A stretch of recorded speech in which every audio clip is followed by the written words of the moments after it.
Hello, gentle readers. Let's read a book about the very noisy foxes.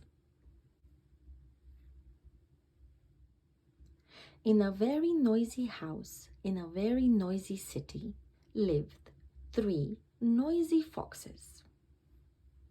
They spent all day being very noisy, mixing, fixing, hopping and mopping, banging and clanking. Wouldn't it be nice to be quiet sometimes? Asked fox number 1. Perhaps we should move to the countryside, suggested fox number 2. What a good idea, replied fox number 3. So they packed up all of their very noisy things and caught the very noisy bus to find a place to live in the very quiet countryside.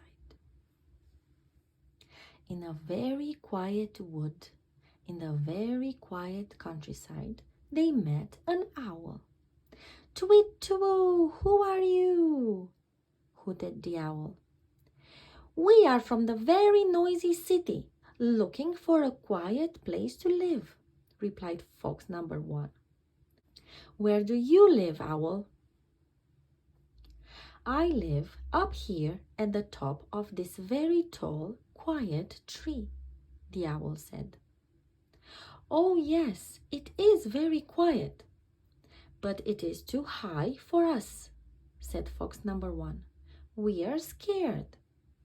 Next, in a very quiet meadow, in the very quiet countryside, the noisy foxes met a mole who popped up out of the ground.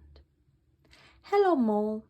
We are from the noisy city looking for a quiet place to live. Can you help us? Asked fox number 2. Oh, yes.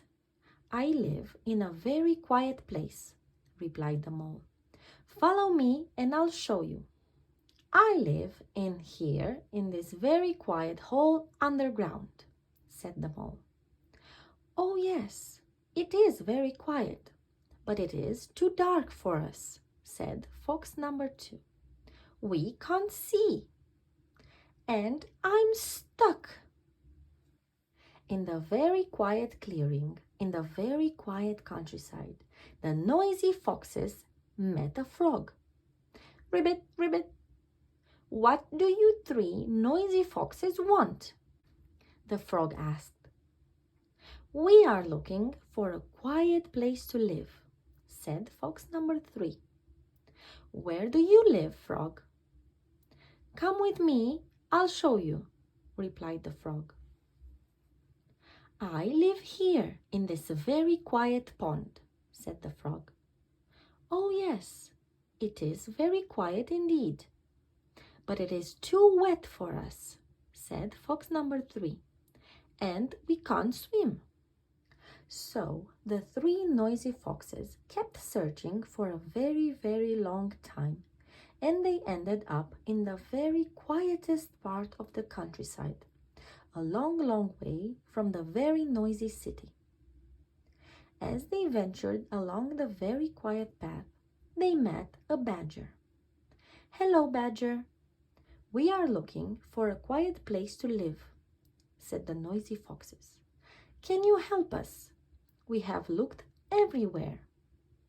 Yes, of course. Follow me, replied the badger. This is where I live, said the badger. It is the quietest place in all of the countryside.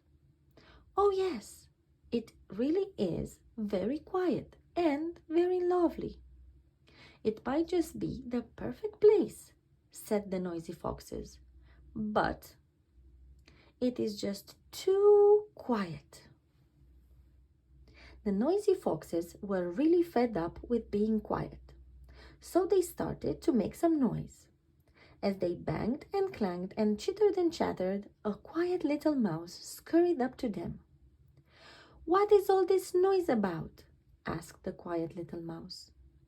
We need a place to live, but it can't be too high, it can't be too dark, it can't be too wet, and it definitely can't be too quiet, replied the noisy foxes. I know the perfect place, squeaked the mouse. Follow me. Goodbye, Badger. See you later, Frog. Goodbye, Mole. Bye-bye, Owl. Well done, little mouse. This really is the perfect place. The end.